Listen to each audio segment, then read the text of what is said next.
ওকে, আমরা এখন ডাটা এন্ট্রির আরেকটা কাজ শিখব, সেটা হচ্ছে ফর্ম ফিল আপ জব। এই বিষয়টা কি? ফর্ম ফিল আপ মানে কি?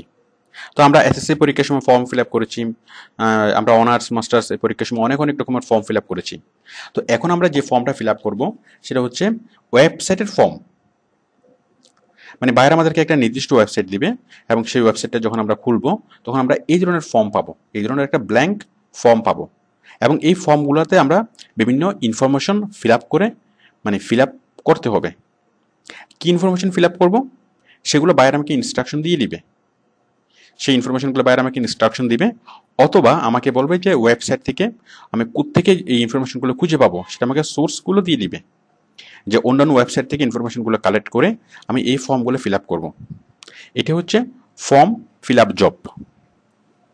তো এই ফর্ম ফিল আপ জবটা করার জন্য আপনার যদি আপনি এক্সেল আপনার জানা থাকে, অথবা মাইক্রোসফট এক্সিস অথবা মাইক্রোসফট এক্সেল যদি আপনার জানা থাকে তাহলে সেক্ষেত্রে মোটামুটি ভালোভাবে আপনি কাজটা করতে পারবেন। তো আসলে কাজটা একেবারে সিম্পল জব। আচ্ছা, মনে করেন যে এয়ারটেল কোম্পানি, তাদের যতজন সাবস্ক্রাইবার আছে সবার একটা ফর্ম তারা ফিল আপ করে।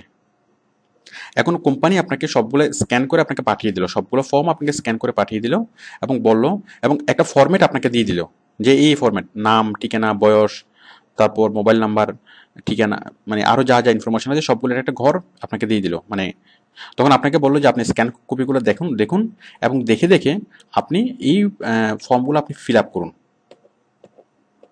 তো আপনি নর্মালি টাইপ না করে এই ধরনের ওয়েবসাইটের ফর্ম ফিল আপ করে কি লাভ হবে? লাভ হচ্ছে যে আপনি ওয়েবসাইটের ফর্ম ফিল আপ করার মাধ্যমে আপনি সরাসরি ডাটাবেজে ইনপুট হয়ে যাচ্ছে। এটা হচ্ছে ওদের লাভ। মানে আপনাকে দিয়ে ওয়েবসাইটের মাধ্যমে সরাসরি ওরা ডাটা ইনপুট করাচ্ছে। তো এই ফর্ম ফিল আপের যে জবটা সেটা হচ্ছে ফর্ম একটাই, বাট ইনফরমেশন হবে ভিন্ন ভিন্ন। সাপোজ আপনার এই যে আমরা স্কুলের ফর্ম, যেগুলো স্কুলে যে আমাদের ভর্তি ফর্মটা কিন্তু একটাই, সে একটাই ফর্মে অনেক অনেক মানুষে ফিল আপ করে, মানে একরকম ফর্মই অনেক অনেক ছাত্র ফিল আপ করে। তো একটা ফর্ম যদি 10,000 ছাত্র ফিল আপ করে, তাহলে 10,000 জনের নাম মানে ভিন্ন, তারপর অ্যাড্রেস ভিন্ন, ফোন নাম্বার ভিন্ন, সব কিছু ভিন্ন। তো আপনাকে বাইরের স্ক্যান কপিগুলো দিবে এবং বলবে যে স্ক্যান কপিগুলো দেখে দেখে আপনি জাস্ট এই ফর্মগুলো ফিল আপ করেন এবং এই ফর্মে যে ইনফরমেশনগুলো আছে সেগুলো জাস্ট আপনি ইনপুট করুন।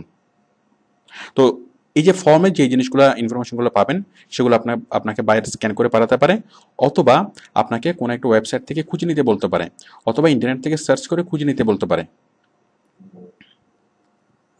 তো আশা করি আপনারা বুঝতে পেরেছেন যে ফর্ম ফিল আপ জবটা কি।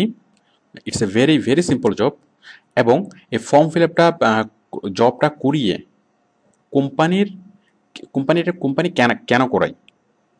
কোম্পানি করে এই জন্য যে ওদের ডাটাবেস ম্যানেজমেন্ট সফটওয়্যারে সরাসরি ডাটা ইনপুট দেওয়ার জন্য। কারণ আমি যদি একটা ডাটা লিখে যদি আমি এমএস ওয়ার্ডে দিই তাহলে সেটা সরাসরি ডাটাবেজে যাবে না। বাট যদি আমি সেটা ফর্ম আকারে দিই, ওরা যদি একটা ফর্ম দেয় সেই ফর্ম যদি আমি ফিল আপ করে দিই, সেগুলো সরাসরি ডাটাবেস সফটওয়্যারে চলে যাবে। এতে করে তাদের কাজটা অনেক সহজ হয়ে যাবে।